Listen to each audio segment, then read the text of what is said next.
Now that we've got a classroom, we need to get students into it. There are several ways to do it. The first way is for them all to enter this class code. All they have to do is go into Classrooms and then join and put in this code. Now I can make it nice and big. So if I want them all in one room, I can get them all into the room and they'll be asked to put in a code and they type in this code. It is case sensitive, so it will take a while and some of them will type it wrong if they've got the younger end of the school.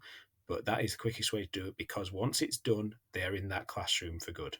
So that's one way we can do it. You could also email them this code. You could copy and paste it. You could write it on a whiteboard. You could stick it in a planner. You could do whatever you want with it. As long as the children have that code, they can access to it. Safest way to do it is to do it in the room because then only people who are in the room who can see the code on the board can log in. You're not going to get other people coming into your classroom from outside, say if you published it on the internet. Obviously, for this video, this is a dummy classroom, so you can enter that code if you want and come and join.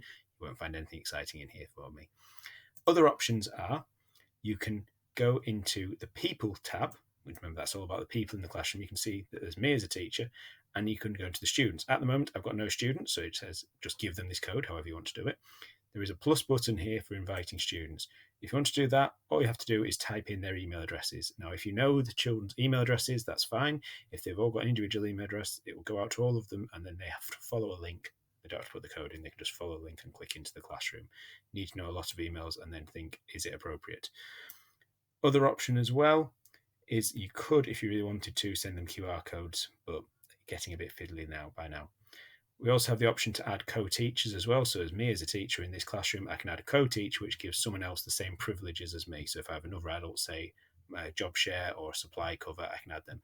Now, as the owner of this classroom, I can add a teacher and then I can also remove them at a later date. So if I know I've got someone covering a one lesson, I could just have them in my classroom for a lesson and take them out again if I wanted to. Or I might want to invite someone in for monitoring.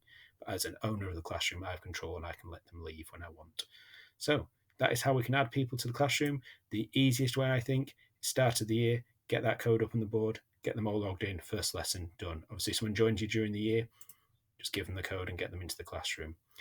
Once they're done, they stay in. That is a really powerful feature and they will be always available for your class. And a child can be in more than one classroom.